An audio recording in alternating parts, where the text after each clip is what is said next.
ಕೈಲಾಸ ಪರ್ವತವನ್ನ ಸಾಮಾನ್ಯ ಮನುಷ್ಯರಿಂದ ಹತ್ತೋಕ್ಕಾಗಿಲ್ಲ ಅಂದ್ರೆ ನಿಜವಾಗ್ಲೂ ನಂಬ್ತೀರಾ? ಕೈಲಾಸ ಪರ್ವತದ ಮೇಲೆ ಇವತ್ತಿನವರೆಗೂ ಒಬ್ಬ ಮನುಷ್ಯನಿಗೆ ಕಾಲಿಡೋಕ್ಕಾಗಿಲ್ಲ. ಯಾಕೆ? ನಾಸಾ ಸ್ಯಾಟಲೈಟ್ಗಳು ಕೈಲಾಸದ ಮೇಲೆ ಫೋಕಸ್ ಮಾಡಿದಾಗ ಅವ್ರಿಗೆ ಕಂಡಿದ್ದಾದ್ರೂ ಏನು? ವೇದವ್ಯಾಸರು ಸಾವಿರಾರು ವರ್ಷಗಳ ಹಿಂದೆ ಈ ಪರ್ವತದ ರಹಸ್ಯದ ಬಗ್ಗೆ, ಇದನ್ನ ಹತ್ತೋಕೆ ಆಗಲ್ಲ ಅನ್ನೋದರ ಬಗ್ಗೆ ಏನ್ ಬರೆದಿಟ್ಟಿದ್ದಾರೆ? ಅಷ್ಟಕ್ಕೂ ಕೈಲಾಸ ಪರ್ವತ ಹತ್ತೋದು ತಪ್ಪಾ ಸರಿನಾ? ಇವತ್ತಿನ ಈ ವಿಡಿಯೋದಲ್ಲಿ ಪ್ರತಿಯೊಂದನ್ನು ನಾನು ಡೀಟೇಲ್ ಆಗಿ ಎಕ್ಸ್ಪ್ಲೈನ್ ಮಾಡ್ತೀನಿ. ವಿಡಿಯೋ ಮಾತ್ರ ತುಂಬಾನೇ ಇಂಟ್ರೆಸ್ಟಿಂಗ್ ಆಗಿದೆ. ಎಲ್ಲಿನೂ ಸ್ಕಿಪ್ ಮಾಡದೆ ಕೊನೆವರೆಗೂ ನೋಡಿ.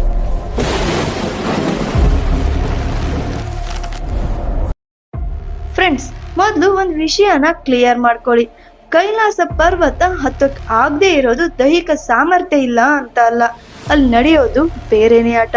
ರಷ್ಯಾದ ವಿಜ್ಞಾನಿಗಳು ಮತ್ತು ಅಲ್ಲಿಗೆ ಹೋಗಿ ವಾಪಸ್ ಬಂದ ಪರ್ವತಾರೋಹಿಗಳು ಒಂದು ಶಾಕಿಂಗ್ ವಿಚಾರನ ಹೇಳ್ತಾರೆ. ಅದು ಏನಂದ್ರೆ, ಕೈಲಾಸ ಪರ್ವತದ ಹತ್ತಿರ ಹೋದ್ರೆ ಸಮಯ ವೇಗವಾಗಿ ಓಡುತ್ತೆ.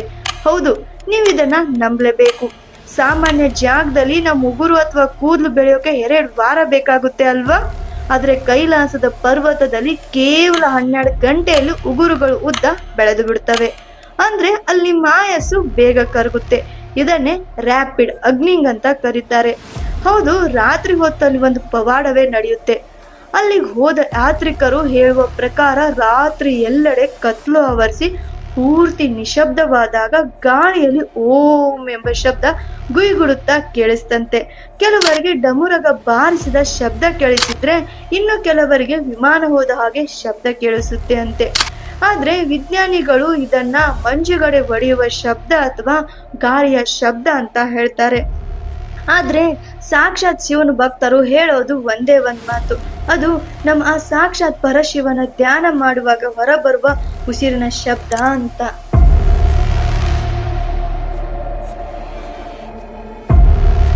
ಸೈಬೀರಿಯಾದ ಪರ್ವತಾರೋಹಿಗಳ ಒಂದು ಗುಂಪು ನಾವು ಕೈಲಾಸ ಹತ್ತೀವಿ ಅಂತ ಚಾಲೆಂಜ್ ಮಾಡಿ ಮುಂದೆ ಹೋದ್ರು. ಆದ್ರೆ ಒಂದು ನಿರ್ದಿಷ್ಟ ಗೆರೆ ದಾಟಿದ ತಕ್ಷಣ ಅವ್ರಿಗೆಲ್ರಿಗೂ ವಿಪರೀತ ತಲೆನೋವು ಬಂತು. ವಯಸ್ಸಾದವ್ರ ತರ ಸುಸ್ತಾಗೋಕೆ ಶುರುವಾಯ್ತು. ಭಯಪಟ್ಟು ಅವರು ವಾಪಸ್ ಓಡಿ ಬಂದ್ರು. ಆಶ್ಚರ್ಯ ಏನಂದ್ರೆ, ವಾಪಸ್ ಬಂದು ಒಂದೇ ಒಂದು ವರ್ಷದಲ್ಲಿ ಆ ಗುಂಪಿನಲ್ಲಿದ್ದ ಎಲ್ರೂ ಮೇಲೊಬ್ಬರಂತೆ ವಯೋಸಹಜ ಕಾಯಿಲೆ ಬಂದು ಸತ್ತು ಹೋದ್ರು. ಯೋಚನೆ ಮಾಡಿ, ಹೆಂಗಾಗಿದ್ದವರು ಒಂದೇ ವರ್ಷದಲ್ಲಿ ಮುಪ್ಪಾಗಿ ಸಾಯ್ತಾರಂದ್ರೆ ಅಲ್ಲಿರುವ ಆ ಶಕ್ತಿ ಯಾವುದು? ಅಲ್ಲಿ ಹೋದ್ರೆ ದಿಕ್ಕು ತಪ್ಪಿ ಹೋಗುತ್ತೆ. ಹವಾಮಾನವಂತೂ ಕ್ಷಣಕ್ಕೂ ಬದಲಾಗುತ್ತೆ. ಯಾರೋ ತಡೆಯುತ್ತಿದ್ದಾರೇನೋ, ಮುಂದೆ ಬರಬೇಡಿ ಅಂತ ವಾರ್ನಿಂಗ್ ಕೊಡ್ತಿದ್ದಾರೆ ಅನ್ನೋದು ಅಲ್ಲಿಗೆ ಹೋದ ಪ್ರತಿಯೊಬ್ಬರಿಗೂ ಅನುಭವವಾಗಿದೆ. ಇಲ್ಲಿ ಇನ್ನೊಂದು ವಿಚಾರ, ಜಗತ್ತಿನ ಶ್ರೇಷ್ಠ ಪರ್ವತಾರೋಹಿ ರಿನ್ಹೋಲ್ಡ್ ಮೆಸ್ನರ್ ಅವರಿಗೆ ಚೀನಾ ಸರ್ಕಾರ 1980ರಲ್ಲಿ ಕೈಲಾಸ ಹತ್ತಲು ಪರ್ಮಿಷನ್ ಕೊಡುತ್ತೆ.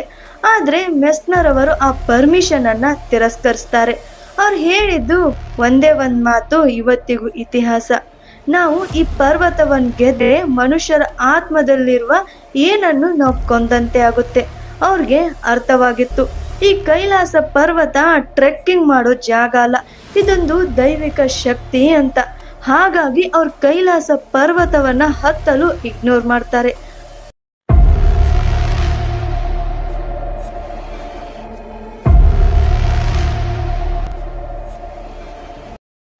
ಹಾಗಾದ್ರೆ ಇತಿಹಾಸದಲ್ಲಿ ಯಾರಾದ್ರೂ ಕೈಲಾಸ ಪರ್ವತವನ್ನ ಹತ್ತಿದಾರಾ? ಹೌದು, ಇತಿಹಾಸದಲ್ಲಿ ಕೈಲಾಸ ಪರ್ವತವನ್ನ ಹತ್ತಿದ ಏಕೈಕ ವ್ಯಕ್ತಿ ಅಂದ್ರೆ ಅದು ಟಿಬೆಟ್ನ ಮಿಲ್ರೇಪ್ ಎಂಬ ಸನ್ಯಾಸಿ ವ್ಯಕ್ತಿ. ಆದ್ರೆ ಫ್ರೆಂಡ್ಸ್, ಇವ್ರು ನಮ್ಮ ಹಾಗೆ ಸಾಮಾನ್ಯ ಮನುಷ್ಯರಾಗಿರ್ಲಿಲ್ಲ. ಇವರೊಬ್ಬ ಶಕ್ತಿಶಾಲಿ ಯೋಗಿಯಾಗಿದ್ರು. ಇವ್ರು ಕೈಲಾಸವನ್ನ ಹತ್ತಿದ್ದು ಮನುಷ್ಯನ ದೈಹಿಕ ಬಲದಿಂದಲ್ಲ, ಬದಲಿಗೆ ತಮ್ಮ ತಪಸ್ಸಿನ ಶಕ್ತಿಯಿಂದ. ಎಷ್ಟೋ ಜನ ಪರ್ವತ ಏರಲು ಕಷ್ಟಪಡುತ್ತಿರುವಾಗ ಮಿಲ್ರೇಪರು ಮಾತ್ರ ತಮ್ಮ ಮಂತ್ರ ಶಕ್ತಿಯಿಂದ ಸೂರ್ಯನ ಕಿರಣವನ್ನೇ ದಾರಿಯನ್ನಾಗಿ ಮಾಡಿಕೊಂಡು ಕ್ಷಣಾರ್ಧದಲ್ಲಿ ಪರ್ವತದ ತುದಿಯನ್ನ ತಲುಪಿಬಿಟ್ರು. ಅವ್ರ ಮನಸ್ಸಿನಲ್ಲಿ ನಾನು ಎಂಬ ಅಹಂಕಾರ ಇರಲಿಲ್ಲ ಮತ್ತು ದೇವರ ಮೇಲೆ ಪೂರ್ತಿ ಭಕ್ತಿ ಇತ್ತು. ಅದಕ್ಕಾಗಿ ಕೈಲಾಸ ಪರ್ವತ ಅವರಿಗೆ ಮಾತ್ರ ದಾರಿ ಮಾಡಿಕೊಟ್ಟಿತ್ತು. ಇದು ಟಿಬೆಟ್ನ ಬೌದ್ಧ ಗ್ರಂಥಗಳಲ್ಲಿ ಉಲ್ಲೇಖವಿದೆ. ಆದ್ರೆ ಅವ್ರು ಕೆಳಗೆ ಬಂದ ಮೇಲೆ ಹೇಳಿದ್ದು ಒಂದೇ ಒಂದು ಮಾತು, ಅಲ್ಲಿ ಮೇಲೆ ಇರುವ ರಹಸ್ಯವನ್ನ ನೋಡಲು ಸಾಮಾನ್ಯ ಕಣ್ಣುಗಳಿಂದ ಸಾಧ್ಯವಿಲ್ಲ. ಯಾರು ಕೂಡ ಅಲ್ಲಿಗೆ ಹೋಗುವ ದುಸ್ಸಾಹಸ ಮಾಡಬೇಡಿ ಅಂತ. ಈಗ ಮತ್ತೊಂದು ಅಸಲಿ ವಿಚಾರಕ್ಕೆ ಬರೋಣ. ವಿಜ್ಞಾನ ಸೋತ ಜಾಗದಲ್ಲಿ ನಮ್ಮ ಸನಾತನ ಧರ್ಮ ಏನ್ ಹೇಳುತ್ತೆ?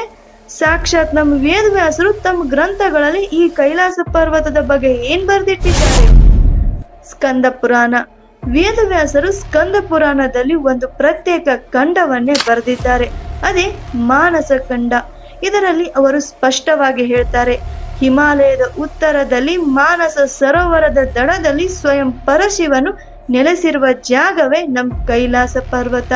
ಅಲ್ಲಿ ಅವರು ಒಂದು ಶ್ಲೋಕದಲ್ಲಿ ಹೇಳ್ತಾರೆ, ಯಾರು ಈ ಪರ್ವತವನ್ನ ಭಕ್ತಿಯಿಂದ ನೋಡ್ತಾರೋ ಅವರಿಗೆ ಶಿವಲೋಕ ಪ್ರಾಪ್ತಿಯಾಗುತ್ತೆ, ಆದ್ರೆ ಅಹಂಕಾರದಿಂದ ಹತ್ತಲು ಹೋದರೆ ಸಾವು ನಿಶ್ಚಿತ ಅಂತ.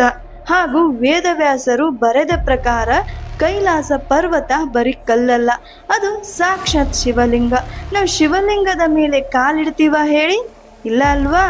ಅದಕ್ಕೆ ಪ್ರಕೃತಿ ಕೂಡ ಯಾರಿಗೂ ಈ ಪರ್ವತದ ಮೇಲೆ ಕಾಲಿಡಲು ಬಿಡೋದಿಲ್ಲ. ವೇದವ್ಯಾಸರು ಇಲ್ಲಿ ಒತ್ತಿ ಹೇಳುವ ವಿಷಯ ಏನಂದ್ರೆ, ಶರೀರ ದಂಡಿಸುವುದರಿಂದ ಕೈಲಾಸ ಸಿಗಲ್ಲ, ಧರ್ಮ ಪಾಲನೆಯಿಂದ ಮಾತ್ರ ಕೈಲಾಸ ಸಿಗುತ್ತೆ ಅಂತ. ಫ್ರೆಂಡ್ಸ್, ಇಲ್ಲಿ ಒಂದು ವಿಷಯ ಕ್ಲಿಯರ್ ಆಗಿ ತಿಳ್ಕೊಳ್ಳಿ. ನಾಸಾದವರು ಕೈಲಾಸ ಪರ್ವತದ ಮೇಲೆ ಉಪಗ್ರಹಗಳು ಅಂದ್ರೆ ಸ್ಯಾಟಲೈಟ್ ಕ್ಯಾಮ್ರಾಗಳು ಬಿಟ್ಟು ಅಲ್ಲಿ ಏನಿದೆ ಅಂತ ಮೇಲಿಂದಲೇ ಫೋಟೋ ತೆಗೆದಿದೆ. ಸುಮಾರು 1999 ನಂತರ ಗೂಗಲ್ ಮತ್ತು ನಾಸಾ ತೆಗೆದ ಈ ಫೋಟೋಗಳಲ್ಲಿ 2 ರೋಚಕ ಸತ್ಯಗಳು ಸಿಕ್ಕಿವೆ. ಏನದು ಸತ್ಯ? ಓಂ ಆಕಾರದ ಪವಾಡ. ಕೈಲಾಸದ ಪಕ್ಕದಲ್ಲೇ ಇನ್ನೊಂದು ಬೆಟ್ಟವಿದೆ. ಅಲ್ಲಿ ಪ್ರಕೃತಿಯೇ ಒಂದು ಚಮತ್ಕಾರ ಮಾಡಿದೆ.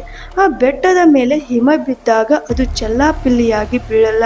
ಅಲ್ಲಿರುವ ಕಲ್ಲುಗಳ ಸಂದಿಯಲ್ಲಿ ಹಿಮ ಕುಳಿತಾಗ ನೋಡುವವರಿಗೆ ಸ್ಪಷ್ಟವಾಗಿ ಓಂ ಅಕ್ಷರ ಬರೆದ ಹಾಗೆ ಕಾಣಿಸುತ್ತೆ. ಅಲ್ಲಿ ಯಾರು ಹೋಗಿ ಬರೆದಿಲ್ಲ. ಆಕಾಶದಿಂದ ನೋಡಿದರೆ ಹಿಮವೇ ಓಂ ಆಕಾರದಲ್ಲಿ ಕಾಣುತ್ತೆ. ಇದು ಶಬ್ದವಲ್ಲ, ಇದು ಹಿಮದಿಂದ ಮೂಡಿ ಬಂದ ದೈವಿಕ ಚಿತ್ರ ಅಂತ. ಇನ್ನೊಂದು ಶಿವನ ಮುಖ. ಇನ್ನೊಂದು ಆಶ್ಚರ್ಯ ಅಂದ್ರೆ ಸಂಜೆ ಹೊತ್ತು ಸೂರ್ಯ ಮುಳುಗುವಾಗ ಆ ಪರ್ವತದ ನೆರಳು ಯಾವ ರೀತಿ ಬೀಳುತ್ತೆ ಅಂದ್ರೆ ಸ್ಯಾಟಲೈಟ್ ಫೋಟೋದಲ್ಲಿ ಅದು ಸಾಕ್ಷಾತ್ ಶಿವನೇ ಉದ್ದ ಕೂದಲು ಬಿಟ್ಕೊಂಡು ಧ್ಯಾನಕ್ಕೆ ಕುಳಿತಿರುವ ಮುಖದ ಹಾಗೆ ಕಾಣಿಸುತ್ತೆ. ನಾಸಾ ವಿಜ್ಞಾನಿಗಳಿಗೆ ಇದು ಅರ್ಥವಾಗದ ಒಗ್ಗಟ್ಟು. ಪರ್ವತದ ಒಳಗೆ ಟೊಳ್ಳಾಗಿದೆಯಾ ಅಥವಾ ಅದರೊಳಗೆ ಏನಾದರೂ ವಿಶೇಷ ಖನಿಜಗಳಿವೆಯಾ ಅಂತ ಯಾರಿಗೂ ಗೊತ್ತಿಲ್ಲ. ಏಕೆಂದ್ರೆ ಅಲ್ಲಿಗೆ ಹೋಗಿ ಇವತ್ತಿನವರೆಗೂ ಸ್ಯಾಂಪಲ್ ತರೋಕೆ ಯಾರಿಂದಲೂ ಸಾಧ್ಯವಾಗಿಲ್ಲ. ಕೊನೆಯದಾಗಿ ಒಂದು ಮಾತು ಹೇಳ್ತೀನಿ, ಮನುಷ್ಯನಿಗೆ ಅಹಂಕಾರ ಜಾಸ್ತಿ. ಎಲ್ಲವನ್ನು ಗೆಲ್ಲಬೇಕು, ಎಲ್ಲದ್ರ ಮೇಲೆ ಬಾವುಟ ನೆಡಲೇಬೇಕು ಅನ್ನೋ ಹಠ. ಆದರೆ ಈ ಪ್ರಕೃತಿ, ಆ ಪರಶಿವ ನಮಗೊಂದು ಸಂದೇಶ ಕೊಡ್ತಿದ್ದಾನೆ, ನಿಲ್ಲು ಮಾನವ, ನೀನು ಎಲ್ಲವನ್ನ ಗೆಲ್ಲೋಕೆ ಆಗಲ್ಲ. ಕೈಲಾಸ ಪರ್ವತವನ್ನ ಹತ್ತೋಕೆ ಆಗಿಲ್ಲ ಅನ್ನೋದು ಮನುಷ್ಯನ ಸೋಲಲ್ಲ, ಅದು ನಮ್ಮ ನಂಬಿಕೆಯ ಗೆಲುವು. ದೇವ್ರು ಇದ್ದಾನೆ ಅನ್ನೋದಕ್ಕೆ ಬೇರೆ ಸಾಕ್ಷಿ ಬೇಕಾ ಹೇಳಿ? ಜಗತ್ತಿನ ಅಷ್ಟು ಟೆಕ್ನಾಲಜಿ ಇದ್ರೂ, ಅಷ್ಟು ಹಣ ಇದ್ರೂ ಆ ಕೈಲಾಸ ಪರ್ವತದ ತುದಿಯನ್ನ ಮುಟ್ಟೋಕೆ ಯಾರಿಂದಲೂ ಆಗಿಲ್ಲ ಅಂದ್ರೆ ಅಲ್ಲಿ ಆ ಮಹಾದೇವ ಧ್ಯಾನಕ್ಕೆ ಕುಳಿತಿರೋದು ಸತ್ಯ ಅಲ್ವಾ? ಅದು ಪರ್ವತ ಅಲ್ಲ, ಅದು ಭೂಮಿ ಮೇಲಿರುವ ಶಿವನ ದೇವಾಲಯ. ಗರ್ಭಗುಡಿ ಗೋಪುರದ ಮೇಲೆ ನಾವು ಹತ್ತಬಾರ್ದು, ದೂರಿಂದಲೇ ಕೈ ಮುಗಿಬೇಕು. ಆ ಕೈಲಾಸಕ್ಕೆ, ಆ ಪರಶಿವನ ಪಾದಕ್ಕೆ ಇಲ್ಲಿಂದಲೇ ನಮಸ್ಕಾರ ಮಾಡೋಣ. ನಿಮ್ಗೆ ಈ ರೋಚಕ ಮಾಹಿತಿ ಇಷ್ಟವಾಗಿದ್ರೆ ಕಾಮೆಂಟಲ್ಲಿ ಓಂ ನಮಃ ಶಿವಾಯ ಅಂತ ಬರೆಯೋದನ್ನ ಮರಿಬೇಡಿ. ಶಿವನ ಕೃಪೆ ನಿಮ್ಮೆಲ್ಲರ ಮೇಲಿರಲಿ.